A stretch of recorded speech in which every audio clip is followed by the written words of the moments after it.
Listening to the Narrative Podcast with Halzie Allen. The Narrative Podcast is changing the narrative one episode at a time.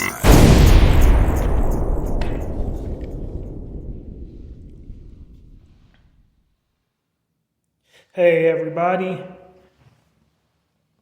welcome to another edition of the Narrative Podcast, and I am your host, Halzie Allen. The Narrative Podcast is a home for original people peace, reciprocity, and positivity.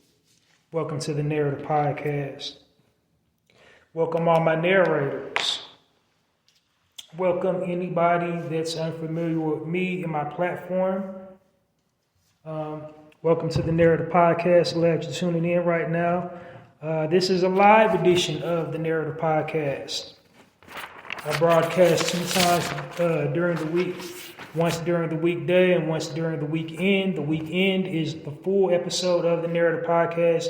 During the weekday is just a super duper random live. I never know what days that I'm having available during the weekday to do a podcast. So a podcast upload.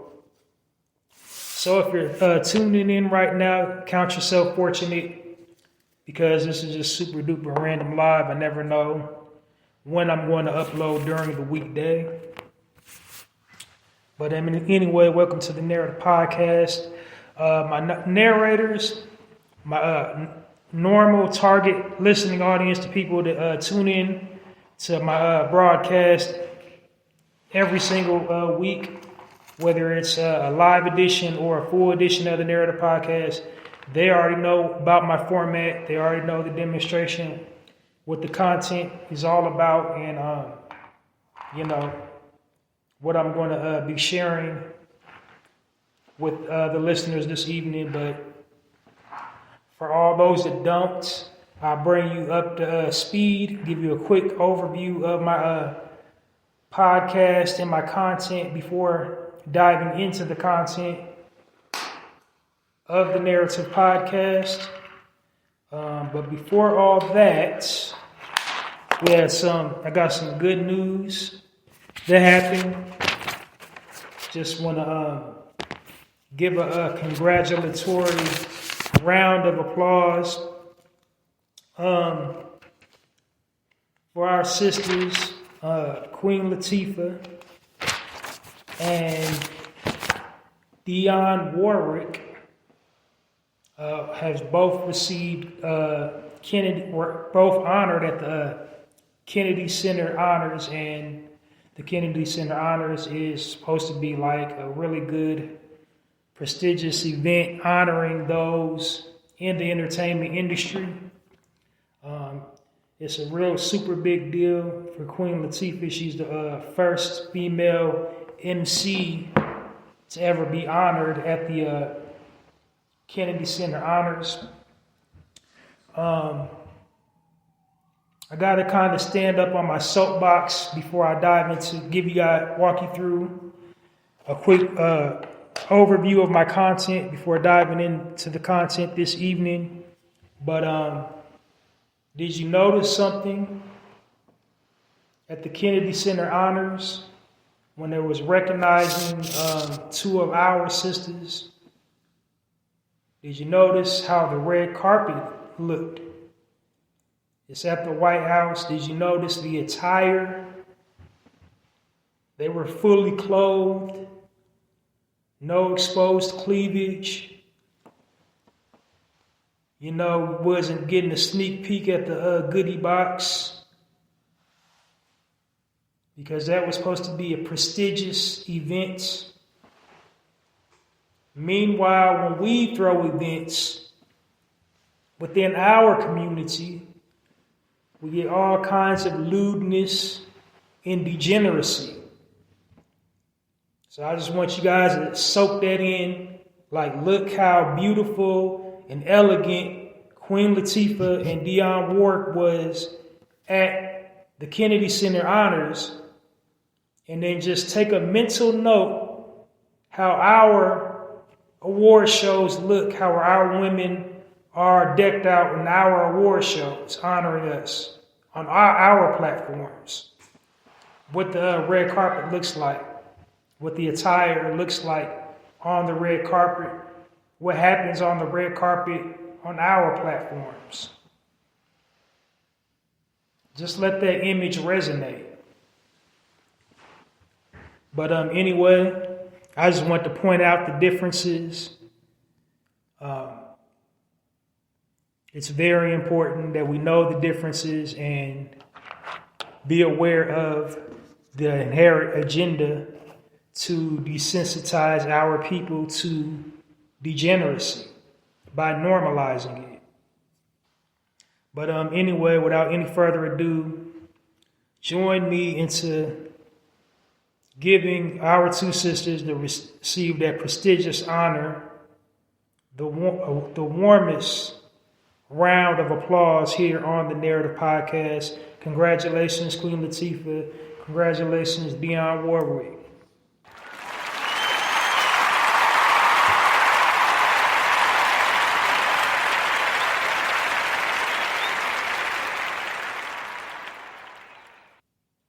And I know I focused heavily on Queen Latifah because I feel like she's more from my era, so I relate a little bit more to her, but I also grew up with Dionne Warwick's music in the house. She is definitely an icon, a legend in the world of music, and she's been an entertainer, and actually, her recognition is long overdue because she's contributed so much to the world of music and entertainment, if we're going to be like super generic. But yeah, she definitely deserves it. All right, so as promised, I'm going to give you guys a quick walkthrough of the Narrative Podcast before diving into the content this evening. So first and foremost, let's start at the top, the tippy, the name, the Narrative Podcast. I named my podcast the Narrative Podcast because I don't like the false narrative that the media weaves about our people, and original culture. So what I decided to do was to create a platform, this podcast, showcasing and highlighting our people in a positive light instead of the usual negative light that we're portrayed by the media all the time. The media always is trying to show us down bad, destitute, and disenfranchised every opportunity they get. They play up and promote negative stereotypes and negative stigmas within our culture and about our people. They primarily do this for profit, to generate news articles, and sell news, of course. But they also do that because it's an inherited plot put together by the powers that be.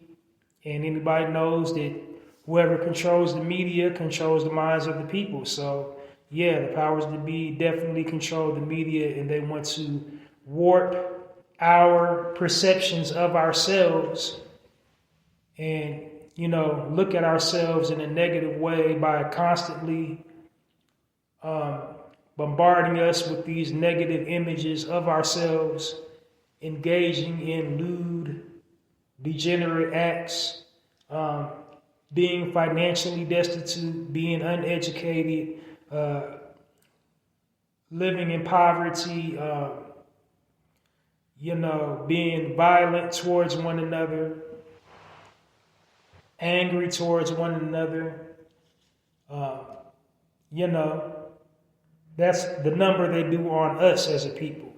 And they also do that to people outside of our culture because they want them to perceive us a certain way and them to treat us and interact with us a certain way. So they're basically trying to market us, as degenerate, unsalvageable people to people outside of our culture, thus strengthening the socioeconomic stronghold of the powers that be, aka the higher echelon, aka wealthy white people.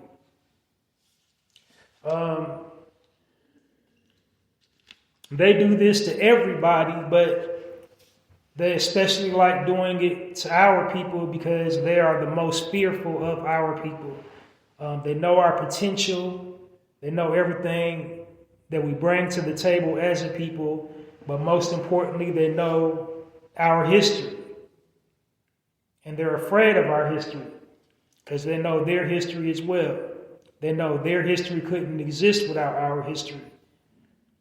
And their biggest fear is that we would, wake up and get that smell of the coffee, stop fighting amongst each other, start pooling our resources and reclaiming, what they took from us.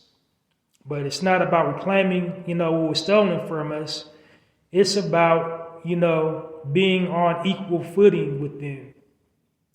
They don't want us on equal footing with them. Their biggest fear is that, once we reclaim what we're supposed to have, that we're going to do to them what they've done and are currently doing to us.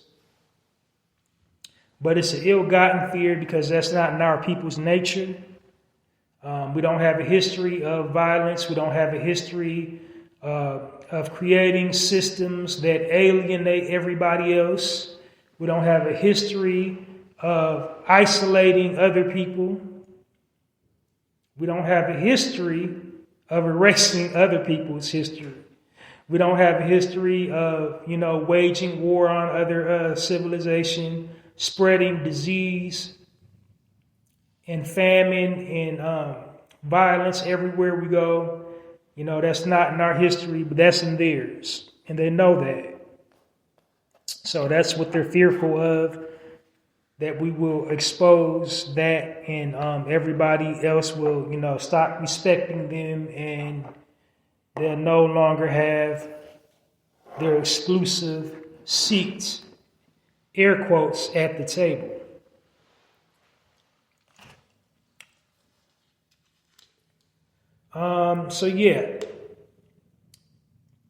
That's primarily why I created this platform.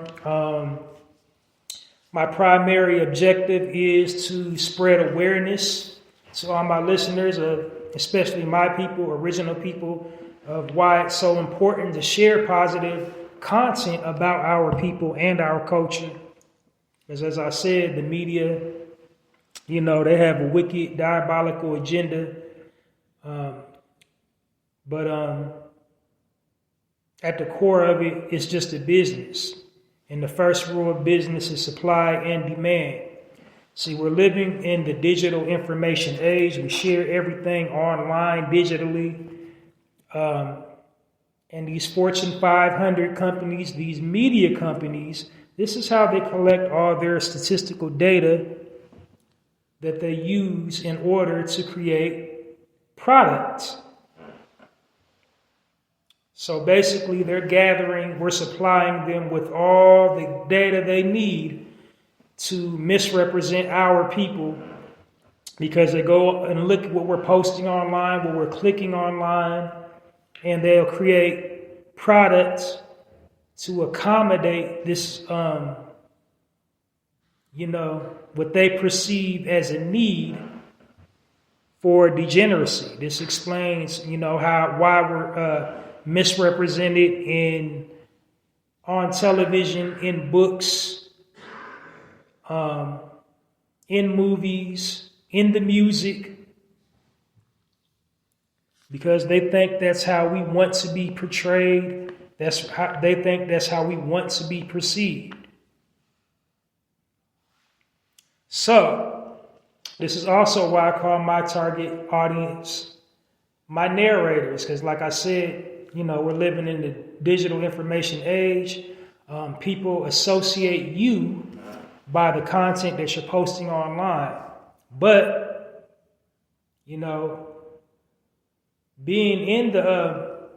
in the digital information age, you can't control a lot of what the media puts out. We can't control a lot of the television programming and the music. But what we can control is our platforms.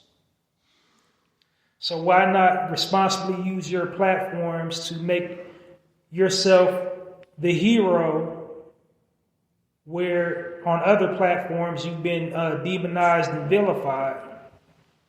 So we can basically tell or narrate our own stories simply by controlling what we post online as a people.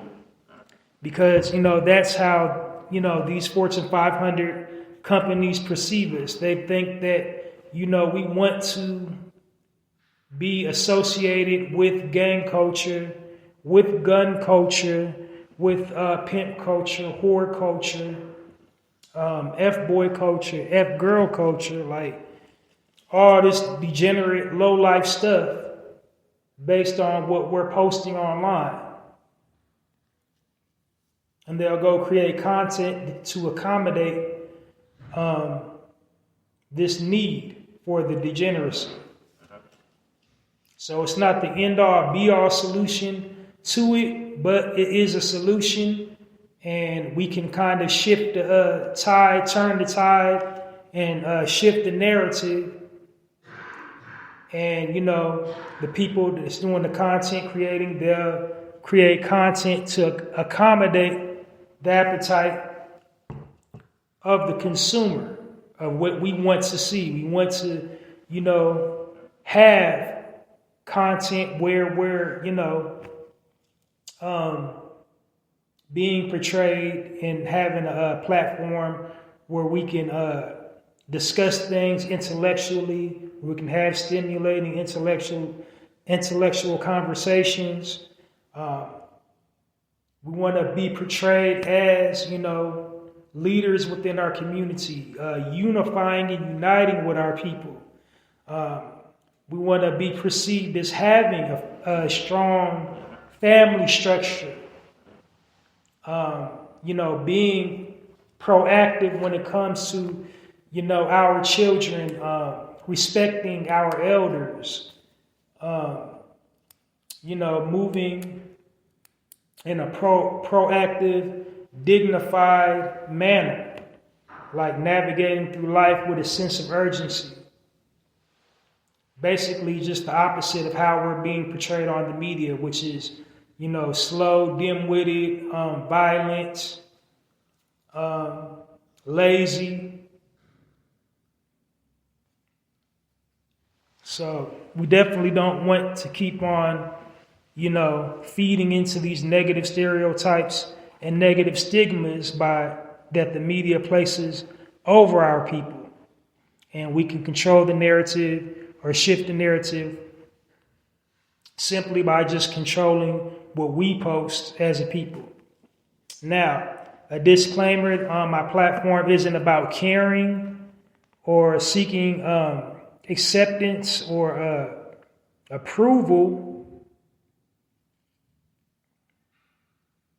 or validation from people outside of our culture. What this platform is dedicated to is telling the truth. Like if you're going to speak on our people, if you're going to speak on our culture, you're going to do it right.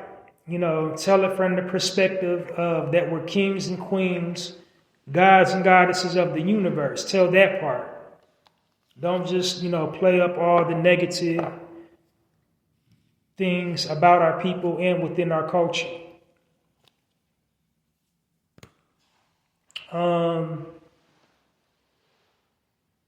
Some more things you ought to know about the Narrator podcast.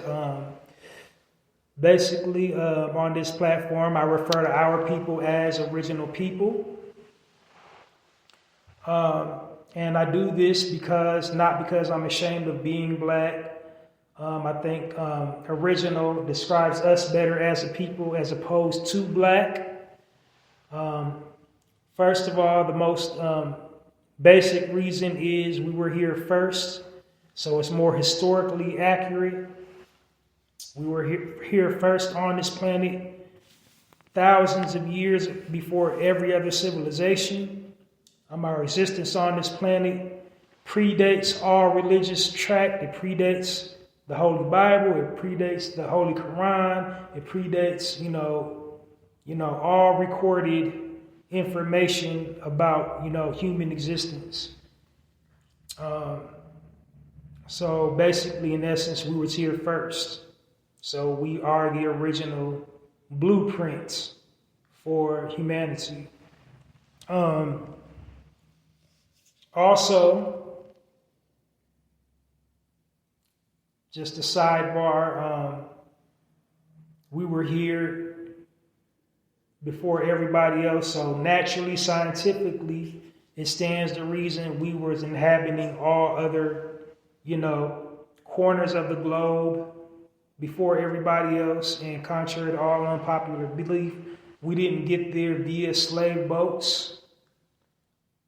We was already, indigenously located on every, corner of the globe. So, they keep on trying to perpetuate this slave boat myth, especially here in America. While chattel slavery did indeed happen, while chattel slavery was very real, they really were going to Africa, taking people from it, whipping people on plantations and, doing vile, despicable, inhumane things to them. It's just like the majority of us, though, was already here. Like we was already here in America, but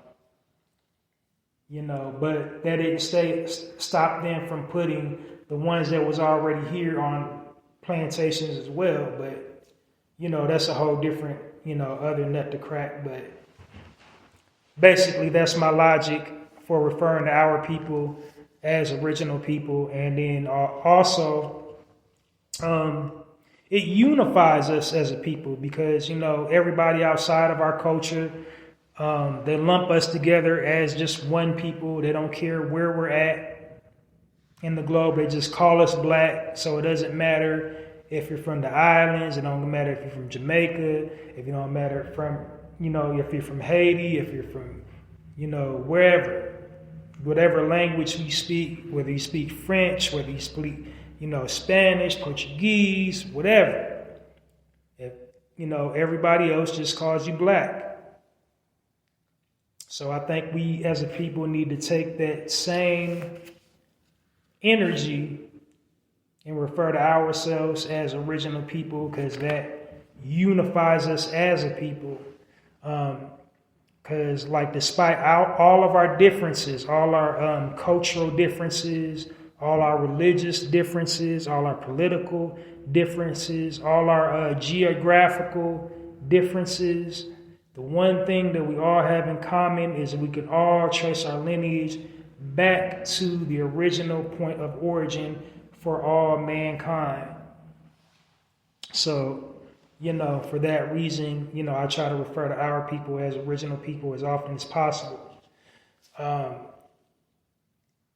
Next up, this is a positive zone. I don't do gossip. I don't do any negativity.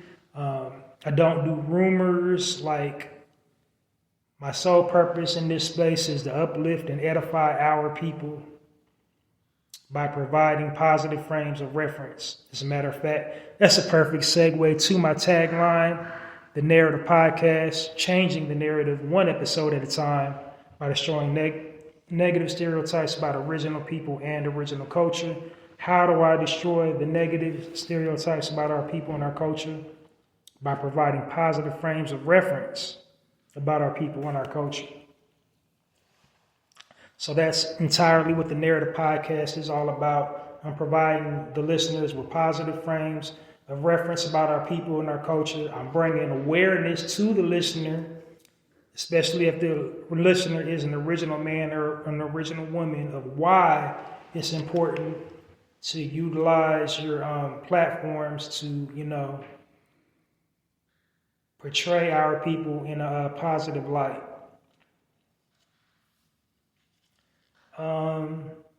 So I don't slander nobody's name. I don't gossip.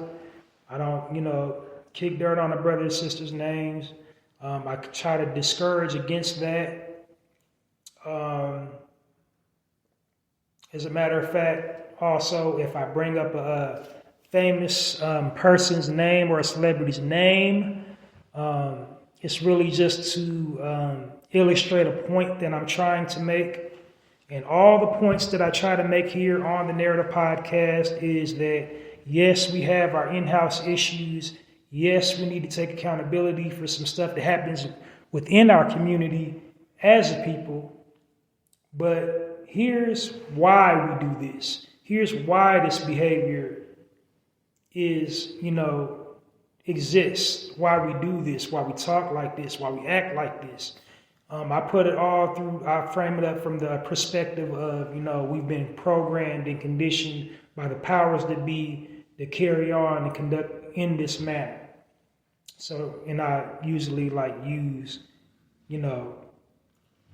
a famous person to kind of just move that point along, but it's never from the perspective of scrutiny or, finger pointing. But now what I am on this platform is I'm completely honest. If somebody, from our community is intentionally using their platform, to spread negativity and, the powers that be in, the higher echelon are just, looking at their behavior and equating their behavior and how they're conducting themselves as an individual, when it reflects poorly on all of this, I will say something about it in that, in a situation like that. But other than that, this is a positive space. I don't gossip. I don't slander. I don't name call and finger point and all that. So, yeah, I don't do that on this platform. But I do keep it real, though.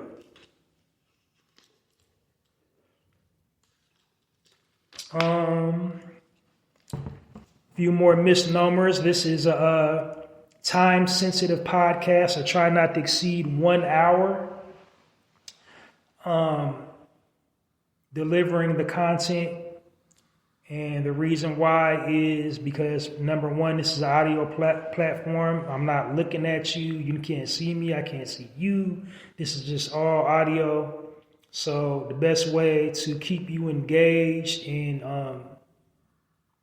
having you attentive and receptive to the content that I'm presenting to you is to just basically, be clear about, what I'm talking about, say what I mean what I say, get right to the point, and keep everything flowing nice. And keep it structured and, try to keep everything, just make everything digestible for the average listeners. Like, I can appeal to all intellect levels, but just making the knowledge practical, accessible, and applicable. Because nobody wants to sit up here and listen to somebody just drone on and on and on for hours, no matter how interesting of a life they lead, Like after like 15 or 20 minutes, people kind of zone out, stop listening. And I don't want you to zone out and stop listening. I want you to come back, understand the assignment, spread the message. And so to do that, I gotta keep it simple and keep it moving. And that's why I try to not exceed 1 hour here on the Narrative Podcast on the broadcast. So yeah, that's basically the Narrative Podcast in a nutshell. Now I do have 2 different formats. This is a random live edition format. And on my live edition, what I tend to do is stay true to my, mission statement of the Narrative Podcast, which is provide the listener with positive frames of reference about our people and our culture. And the positive frames of reference that I provide come to me, during the lives in the form of articles.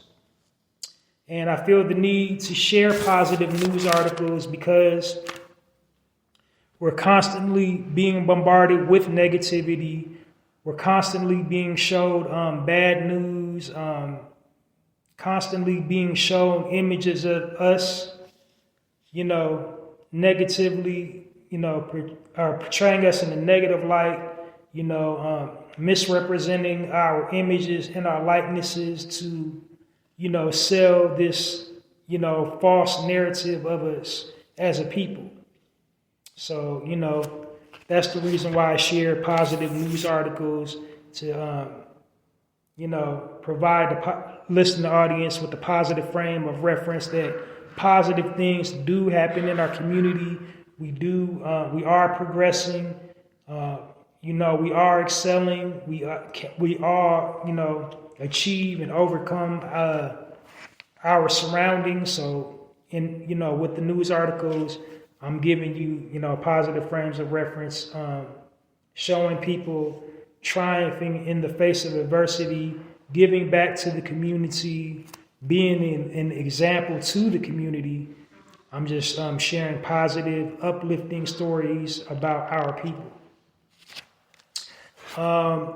And then after I'm done with the articles, I go into, my commentaries, which I call my speaking point.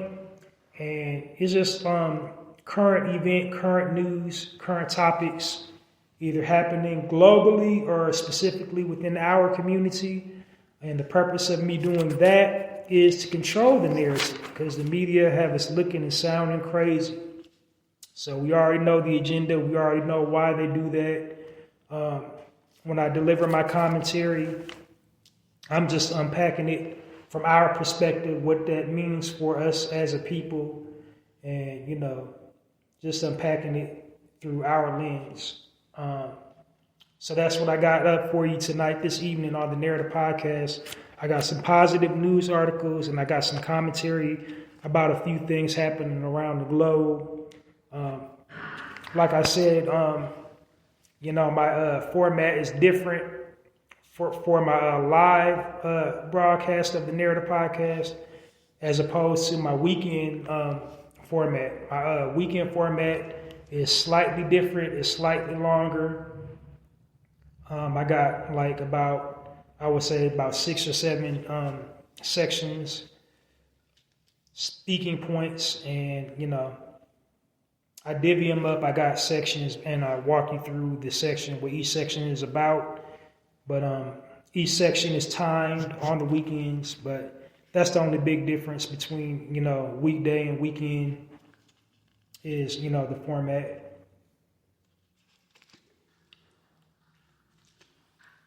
But anyway, I think I've brought you up to speed about the Narrative Podcast for all my new listeners. So without any further ado, I'm diving right into the content this evening here on the Narrative Podcast with my first article on the Narrative Podcast live edition.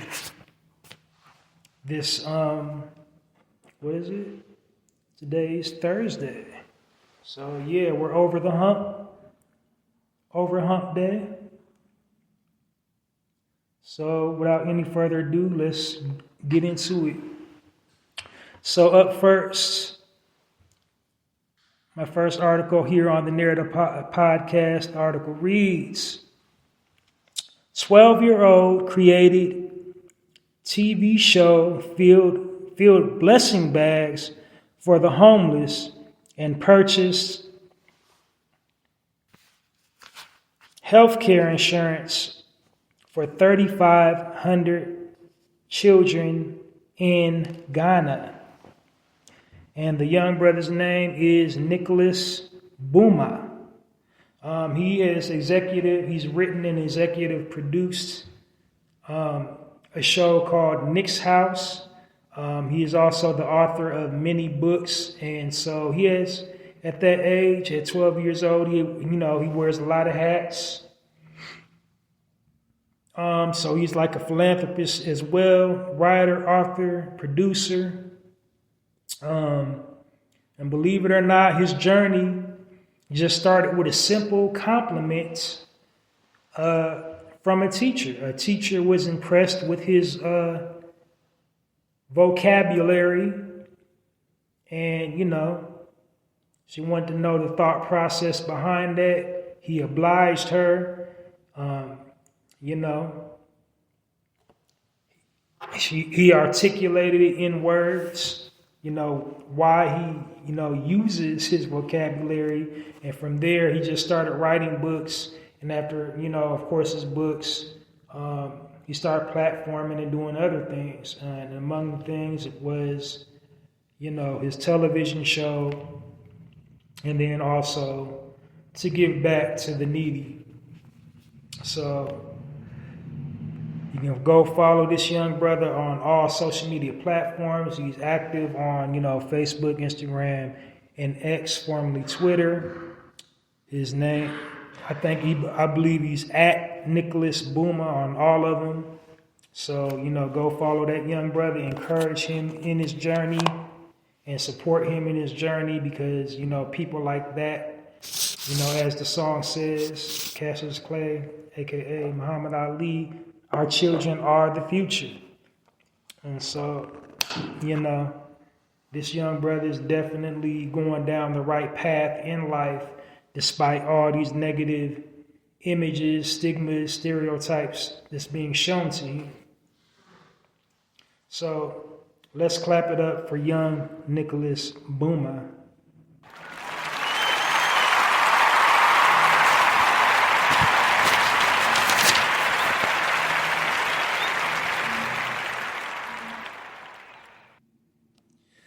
All right.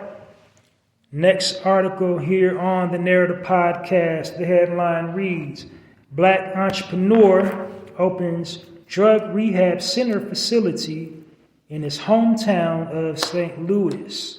And the brother's name is Reggie D. Smith. The name should sound quite familiar because before he did this, he had a business endeavor called Reggie D's Pure Heat Gourmet Sauce. So it's like he made a dipping sauce, like a, kind of like a, I don't know if you're familiar with pink sauce, but, his version of the pink sauce. But anyway, he sought to open a drug and recovering facility for recovering addicts in his hometown of St. Louis. Drugs is rampant in that area. And not for nothing, a lot of us in our community, again, because the powers that be constantly bombarding us with this negativity, a lot of people can't take that and end up, succumbing to depression. And they need a escape and a release. And some of our brothers and sisters, they end up self-medicating, and turning to drugs to escape this, systemic oppression. But this brother saw the need for that and, his goal is to transform that neighborhood into, a healthcare facility. He's planning on turning old abandoned buildings into, drug rehabilitation centers. He's planning to turn them into the residential type, like you can, go get you the drug help that you need, get cleaned up, have a roof over your head, and he's planning to create, I'm trying to search for the word, a support system. Yeah, that's what I was searching for. He's planning on creating a support system for people that are currently battling, or trying to keep from preventing a relapse, a support system, a neighborhood they can go to get themselves clean and off drugs. So that is a very noble effort. It's always a positive thing to hear, because there are so many of our people out here, lost on drugs, and it's a shame that we kind of, distance ourselves from those people. Look at me saying those people, our brothers and our sisters, because we've been programmed and conditioned to be like, want to push that element away from us, and just believing in our minds like they don't want change, they want to be in the predicament that they're in. And illegit, is, a lot of it is their fault with the choices they made in life, because we all got choices, regardless of how, slim the choices seem. We do all have choices. They chose that path, but they definitely don't deserve to have their backs turned on them. And this brother is creating a space where they can get the help they need. And so we definitely all as a community need to support his efforts. If you want to know more about what he's up to, the facility he's planning on building is called Pure Living Recovery. And to know more about it, visit purelivingrecovery.org. And of course, he got a contact section on that website, so you can contact and speak to him directly if you have inquiries about the services that he's providing. And I believe he's taking donations too, so he got a section where you can, donate either your money or your time. You can volunteer, do one or the other, or both if you live in that area. But let's give a Warm Narrative Podcast round of applause for our brother, Mr. Reggie D. Smith.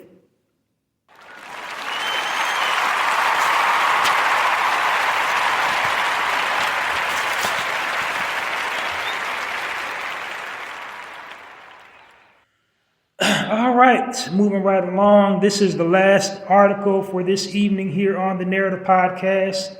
Headline reads, 22-year-old author of new children's book sheds light on food allergy. And the sister's name is Kim Ann Nicole. And basically, she's lived with food allergies all of her life, suffered from food allergies.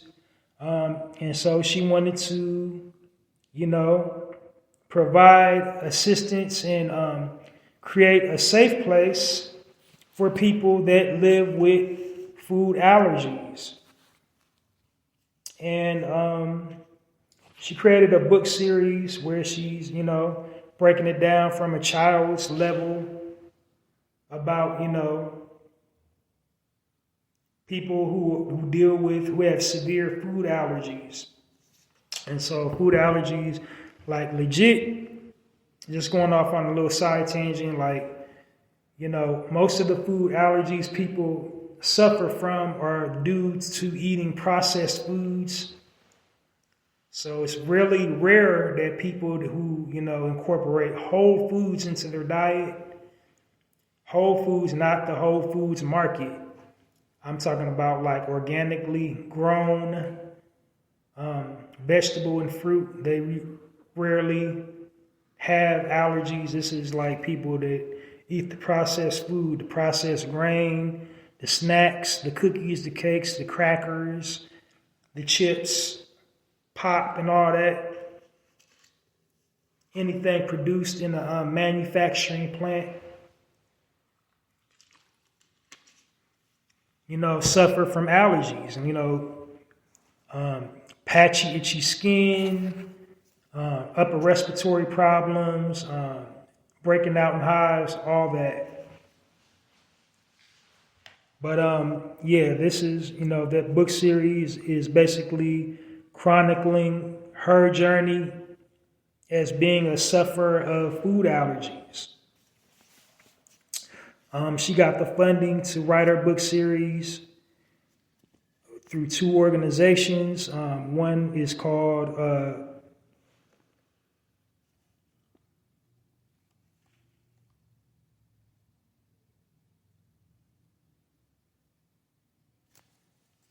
I'm trying to find it in the notes. I'm sorry, it's taking such a long time. I wrote all my notes all squiggly. The Association of People with Diabetes, and another organization called Food Allergy Research and Recovery. So that's where she got the funding to write her books. And if you want to know more about her book series and everything she has going on currently right now, go to foodfriendlyproject.com, and you will see everything she's currently working on and everything she has worked on, including her book series. So let's give a warm narrative podcast round of applause to our sister Kim and Nicole.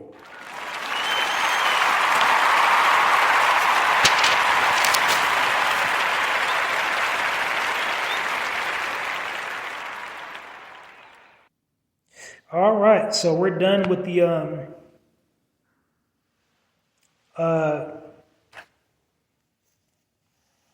articles. Now we're going to go on to the speaking points of this evening. So first thing we're going to talk about is Jalen Walker.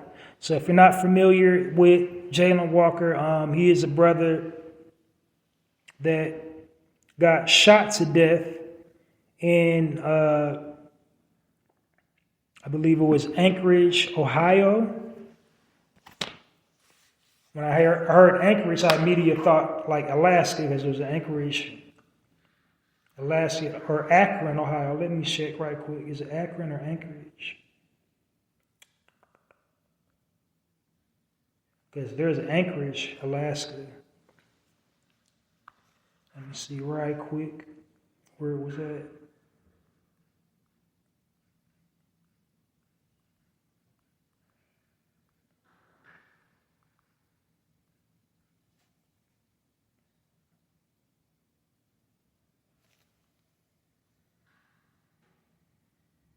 Akron, Ohio. I was saying Anchorage. No, it's Anchorage, Alaska. That's Anchorage. But anyway, so it happened in Akron, Ohio. Allegedly, he opened fire on the police. It was never confirmed nor denied. They didn't have any body cam footage of him unholstering a weapon, let alone discharging a weapon at the police officers. So basically, it was that old cliche, mistaken identity. Somebody did, in fact, open fire at the police, but it was not that young brother, and unfortunately, he had to pay the ultimate price. He paid with his life. They gunned him down. They shot him, I think, like 30 times. Let me see again. How many times was he shot? It was on June 27th.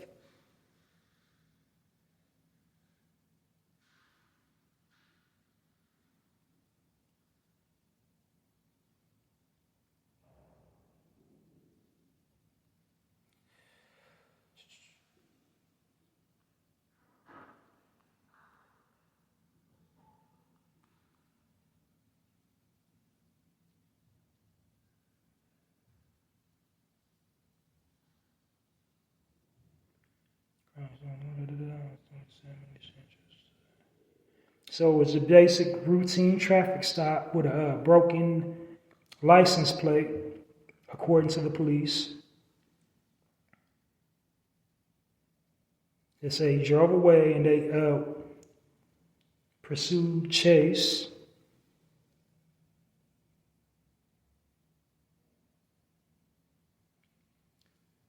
So because he had a ski mask on, they opened fire on him. Like, we're in the pandemic, so there's like all kinds of people with, shiesties still. There's all kinds of people still wearing like M9s or masks or whatever.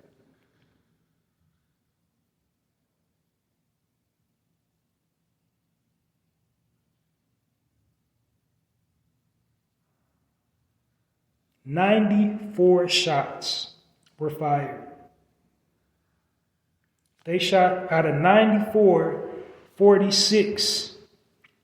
They hit him with 46 rounds. Shot this brother 46 times.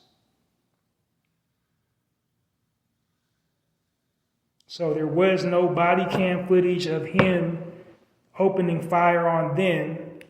They claim he opened fire on them. He eluded, they basically try to say he took them on a high-speed chase. And another cliche, he wouldn't comply, was non-compliant with the officers.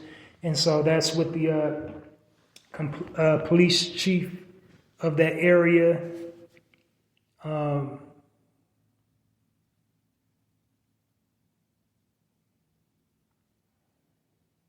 said about his, I was trying to find the police chief, Steve Millett.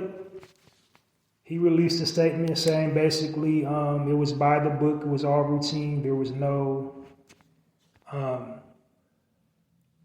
nothing against the law, nothing, outside of their, operating practices. He's trying to say basically nothing was excessive. Trying to say getting shot 46 times isn't excessive. So, yeah, that happened. I mean, we can sit up here and argue. We can sit up here and we'll go down that rabbit hole. Well, what was he doing? Like, we seen Philando Castile being compliant with the police, said yes sir, no sir, wasn't making any sudden gestures. And we seen what happened to that in that scenario. This brother gets out of his vehicle with his shiesty on, and they get to opening fire. But everybody's wearing masks during the pandemic.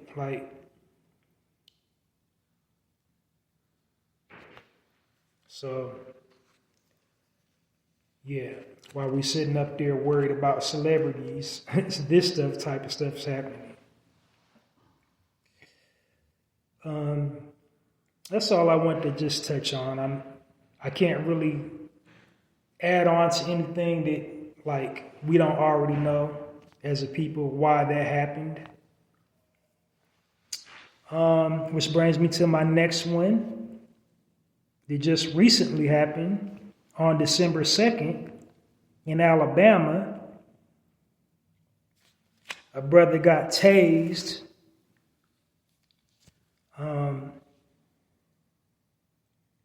Brother by the name of Michael Washington. And she was savage with it. Now, they allege she had a whole lot of priors and a whole lot of convictions. The female cop that tased him it happened in Pickens County in Alabama. So, just saying it, Alabama. Say it again, Alabama. It happened in Alabama. All right? Just let it soak in. the female police officer that tased him was a lady by the name of Dana Elmore. And when she tased him, she was unremorseful and, just brutal. He complied, called her yes ma'am, warned her that he had a firearm, and Alabama is an open carry state. So he's letting her know I got that on me. And he demonstrated he wasn't going to make no sudden moves, handcuffed him, and then she just goes to the taser, gives him like two, like, yeah. On the camera that's going viral right now, she just was like, yeah. You was talking all that ish. Look at you now. Yeah. And told him to shut his bitch ass up. I ain't lying, that's what she said. She said, shut your bitch ass up.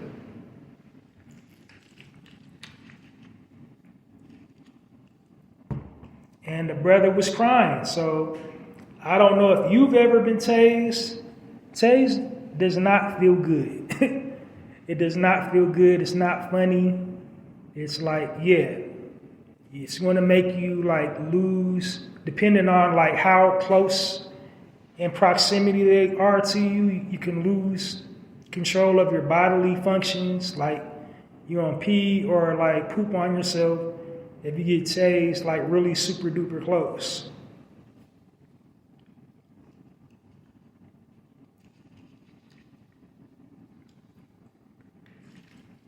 But she was very unapologetic. She's responded since then on social media, and the way she has responded to what she's done to this brother is sickening. It's just her whole energy is just really matter-of-factly and just,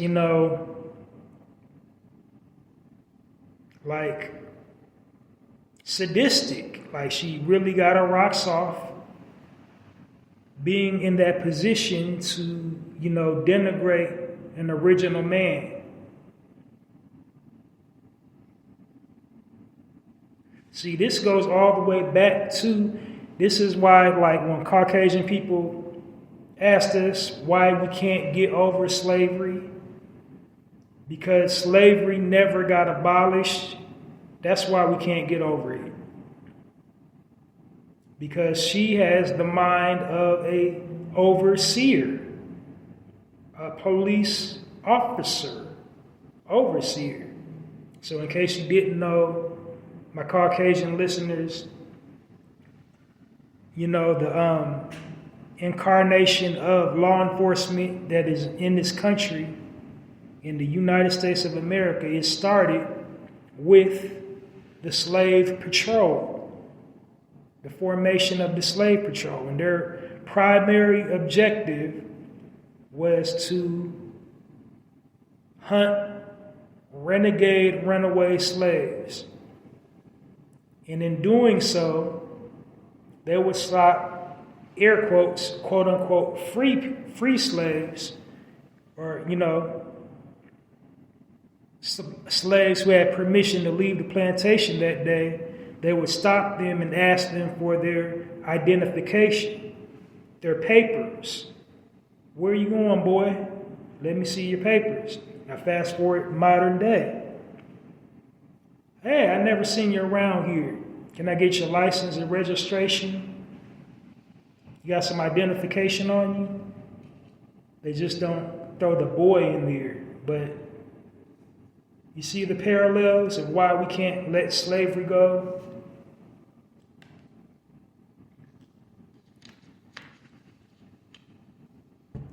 Depending on what state you're in, sometimes they say boy.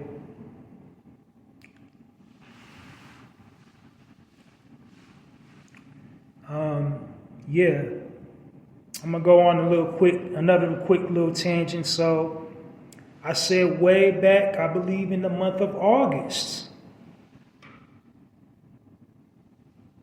about the apparent inherent agenda of them folks. And y'all thought I was bugging. A whole lot of my listeners thought I was bugging. It's like, no, it's that time. We're gearing up for our election. You know, these white supremacists, they have, you know, they've sent out the signal. All these mass shooting deaths, it's not a coincidence. They're gearing it up for it. They're getting ready. They're making their presence known, letting them know we ain't with nowhere. We're everywhere. We control everything. We're in the military. We're on the police force. We're in the churches. You're not safe from us. And it's going to get to the point where, you know, we can't reason with them. I'm not advocating violence, but I'm just letting you know the hood, the Cobra has unveiled its hood. Like, all these instances are not just random occurrences. It's just not just, coincidence. No, it's an agenda, it's a plot. It's like happening all over the nation as we're coming closer to these general elections. And we already know the next president of the United States is going to be Donald J. Trump, regardless of what you think about him. And we already know what happened last time when he was the president.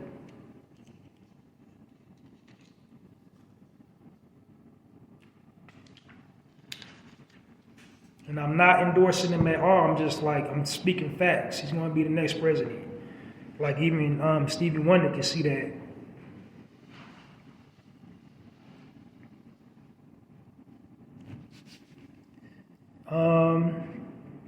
Next up. So I know we heard about the Congolese man, or you should have heard about the Congolese man.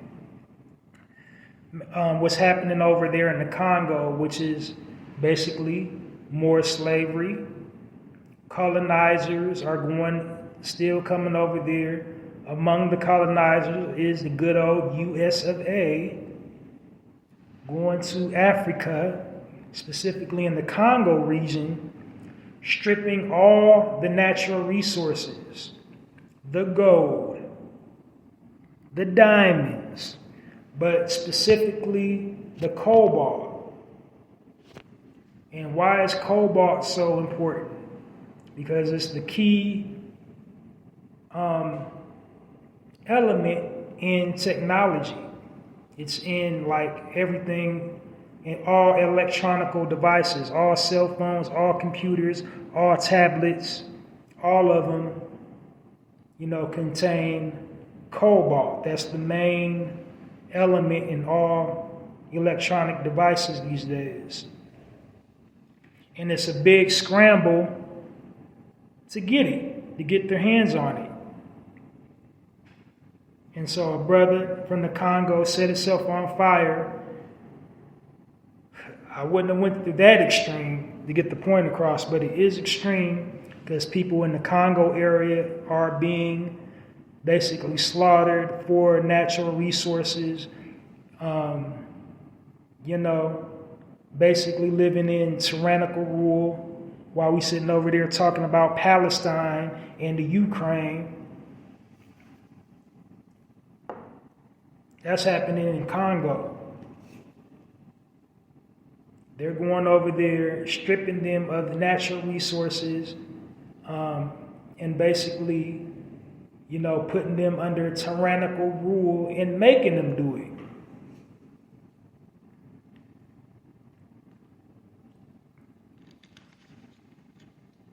But we got time to sit and chit chat about celebrities. That's controlling the headlines.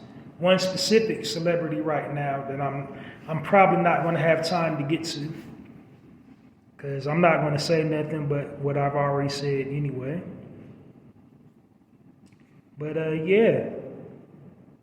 So just sit back and really think about what you're utilizing your platform for.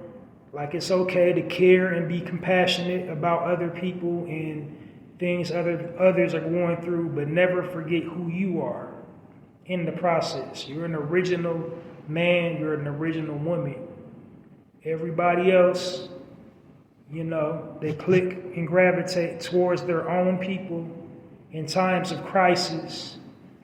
And just really remember that on your social media platforms when you want to advocate and you want to use your voice to speak out for a cause. Remember, who's speaking out for us. Think back to our brother George Floyd. Think back to our sister Breonna Taylor, our sister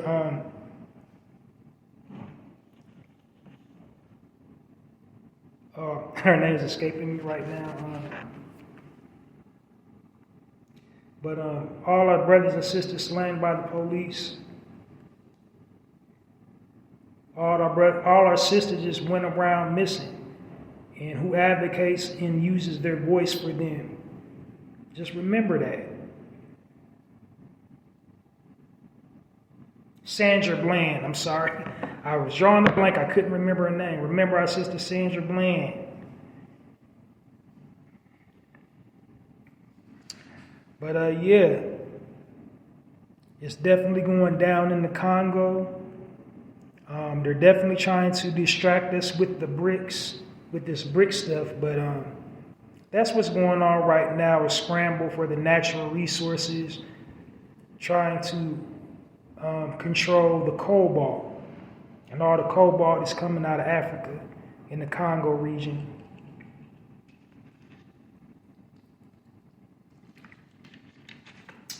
All right, I think the last thing I'm going to touch on this evening, we just had a major death in the entertainment industry. Someone that's given us over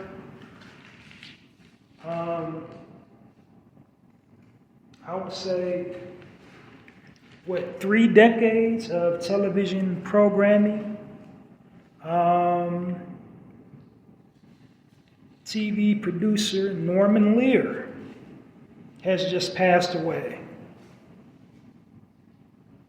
So first disclaimer, I'm not taking delight over, a deceased person. We don't do that in our culture. So, I'm not, out to knock somebody dead. If you listen to my podcast, what I'm about to say, I've said why he was living. So, what did that mean to us as a people?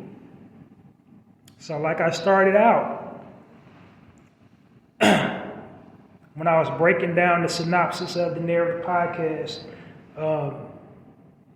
letting you know as a listener, why we do the things we do. All the negative things, reiterate, the negative things we do is because we've been programmed and conditioned to do them. And how have we been programmed and conditioned to do it? Keyword, programmed, through the television. No positive frames of reference through images that we see depicting us as a people. In Hollywood television, the history of it. No real, strong family structure. You know what I mean? A whole lot of cliche stereotypes in them to get the ratings.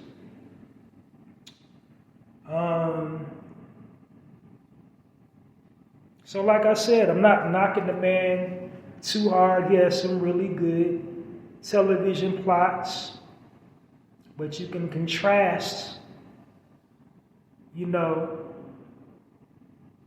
shows with a strong black cast and strong black leads to other television shows that he created,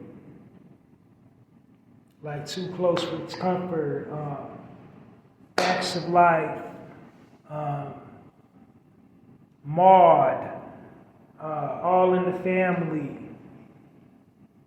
versus, something that's centered around just black people, like Different Strokes, like The Jeffersons. And I ain't gonna lie, I like a whole lot of, Norman Lear's catalog. I enjoy watching them. It brings back nostalgic memories. A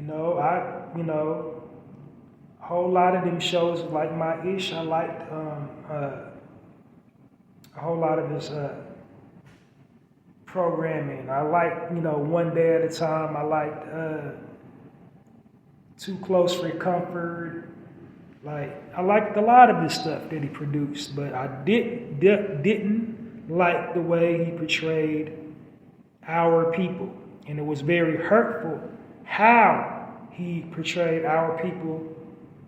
There was a brother that spoke out and said basically he stole the concept of, good times from him. He had met with a writer in the 70s and he pitched the script. And, that's typical Hollywood. That's what they do in Hollywood. Black, white. So it wasn't necessarily a race thing when he stole good times from this brother. But the negative portrayal of us on television, how you know what I mean? How they just manipulate the camera to make us look and seem a certain way. Let's start at Different Strokes. The dynamic of that. We can see the colonization of these two brothers from Harlem when they came to, they got rescued by a white man. Their mother was his, housekeeper. She passed on. None of their family, was in good enough shape to take them. So this fifth generation wealthy white man goes to the ghetto to save these two children and rear them as his own sons. And on season 1, it was, Mr. Drummond, and then they start eventually calling him Dad. Now the character, Todd Bridges' character, Willis, he didn't have any black friends. He had a black friend for 1 season. The mainstay, which was, rest in peace, Gary Coleman, he had a black friend called Dudley. I forget the actor's name. But that was it. And then later on, Janet Jackson joined the cast as, the character Willis's girlfriend. And that's the only black interaction that character had, or, both characters had as a direct link to the culture. That's in Different Strokes. Then in, Facts of Life, Kim Fields, she was the token black girl. She was the only, which was a spinoff from Different Strokes, but she didn't have anybody to connect with as far as her identity to her people. She was just living in the house full of Caucasian girls at this boarding school. Now just go to some shows that depicted us, where we're the mainstays. Good Times. The show Good Times. The programming started immediately. Being desensitized started immediately. Right in the theme music. Good Times. Talking about temporary layoffs, Good Times. Scratching and surviving, Good Times. Standing in the child line, Good Times. They already pushing the agenda right in the theme song every single week.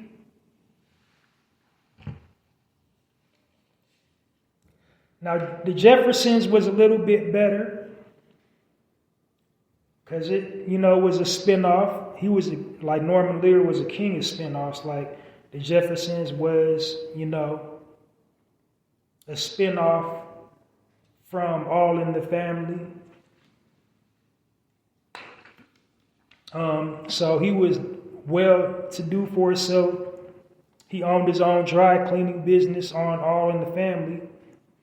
And then eventually the character, George Jefferson, he got so wealthy, he moved to Park Avenue in New York City and got him a high-rise apartment. And, many seasons kept us entertained. Now, his trademark line, his one-liner was, insulting Caucasian people, calling them honkies, and then kick them out. But then the dynamic of it is he didn't have anybody to interact with. The character George Jefferson, he didn't have any male friends. He didn't kick it with any other financially wealthy black men. Like his wife, she was a housewife. She didn't own her own business. They had a family structure. But you see the agenda there, the separation, promoting to be successful, you have to isolate and distance yourself from your people. You can't stay in the community and help out. You can never look back after you go to the high rise in the sky. And it was programming and conditioning in that theme song. Beans don't burn in the kitchen. Fish don't burn on the grill. Took a whole lot of climbing just to get up at that hill. Now we up in the big leagues, taking our turn at bat. It's you and me, baby, and some, and ain't nothing wrong. You know what I'm saying? But moving on up, like in order to move on up, we got to get out the hood. We can never look back. We can never do anything for the hood.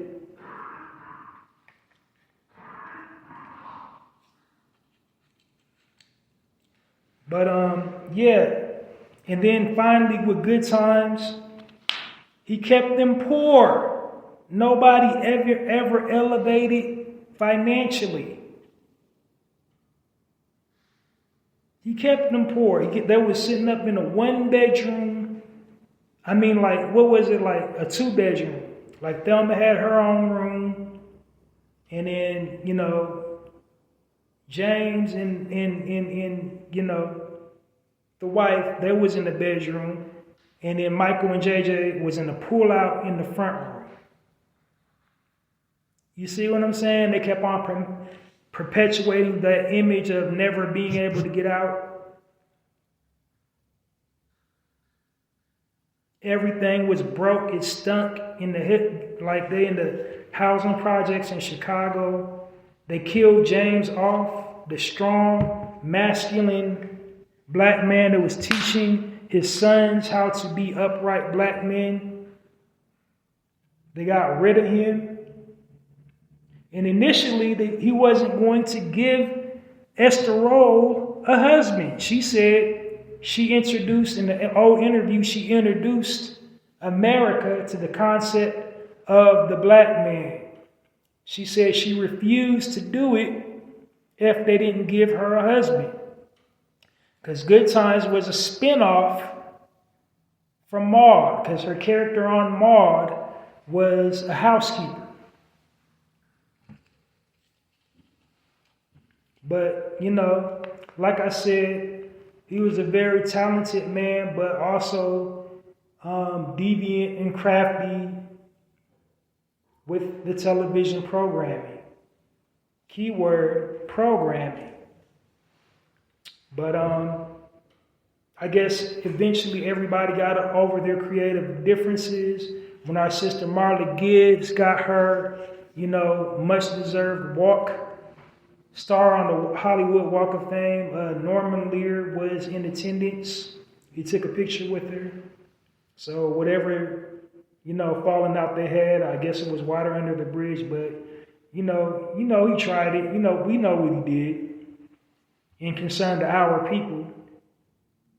And don't get me wrong, it wasn't like there wasn't quality episodes in all those shows that I named, but the overall agenda was to have us portray us in a certain light, engaging in doing stereotypical things.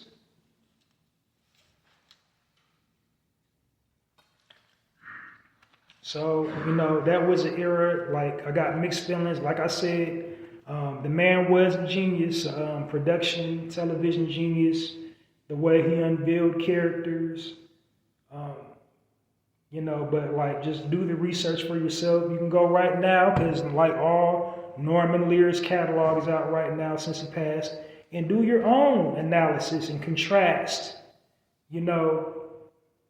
how he did the shows where the white family is the lead versus the shows where he wrote and produced that starred, black families, and see how he portrayed them versus how he did the white families.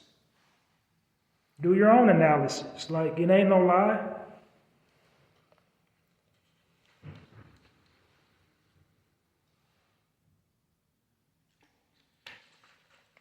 But that's all I got for this evening, you guys. Just want to touch on that. Like I said, I broadcast 2 times a week. During the weekdays, it's super duper random. I never know what days that I'm going to be available to do a broadcast. So what you want to do is just tune into the Narrator podcast, wherever you get your podcast information from.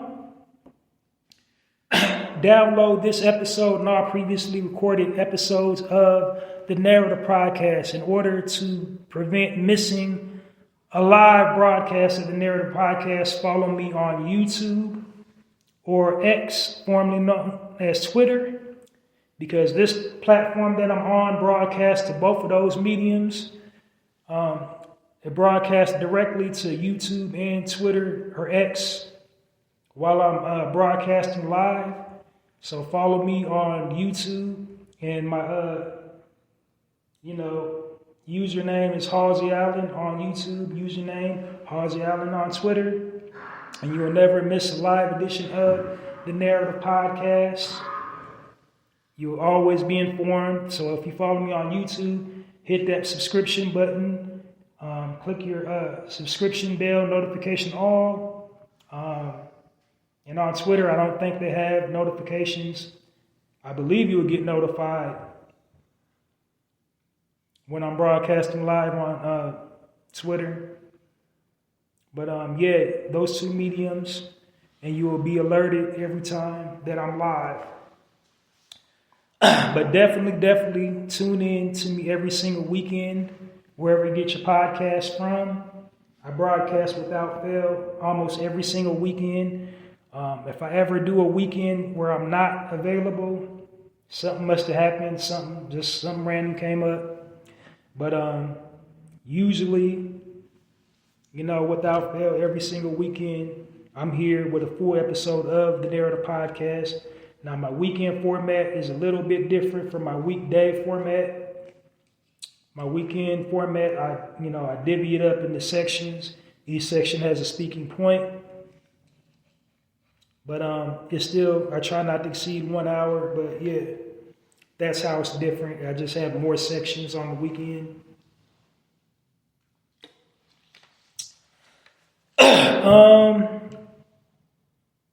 Also, I have written a book of poetry. I titled it The Black Card, and it's available on poetizer.com. They have a virtual bookstore.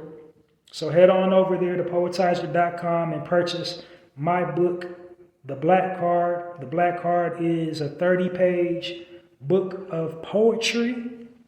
It is capturing and reflecting us as a people, everything that we experience and go through, and the way we live life as a people. It's essentially a survival guide. So, head on over to Poetizer Poetizer.com's virtual bookstore and purchase your copy of The Black Card. It's really good. It's a creative book and a good coffee table read, a travel book, a gift,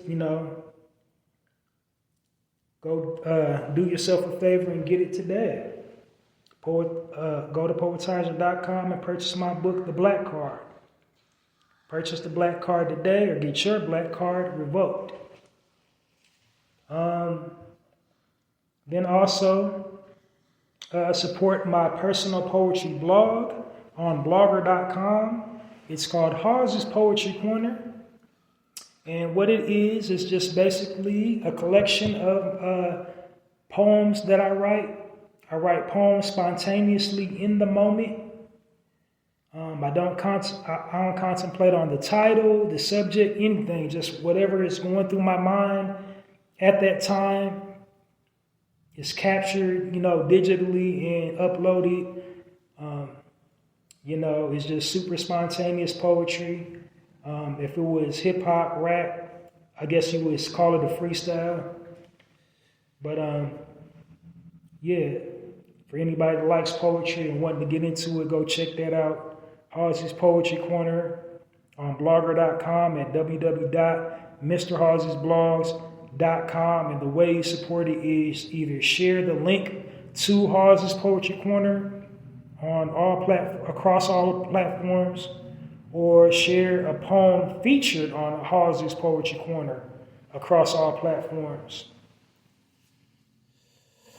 That's it and that's all. Thank you guys for listening to another edition of the Narrator Podcast. I'm Halsey Allen. I'm changing the narrative one episode at a time. I'm asking you to join me in my quest to change the narrative one episode at a time by becoming a narrator and changing the narrative on your end one social media post at a time.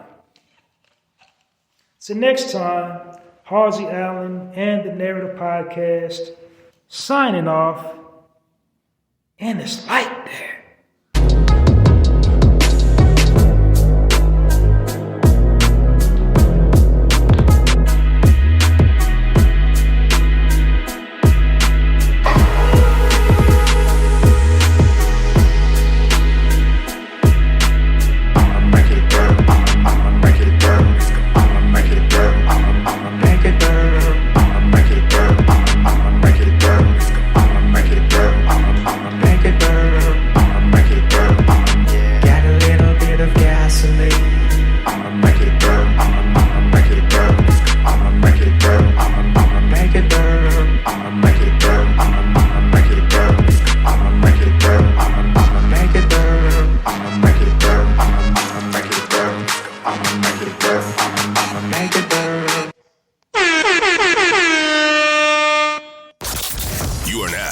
Listening to the Narrative Podcast with Halsey Allen. The Narrative Podcast is changing the narrative one episode at a time.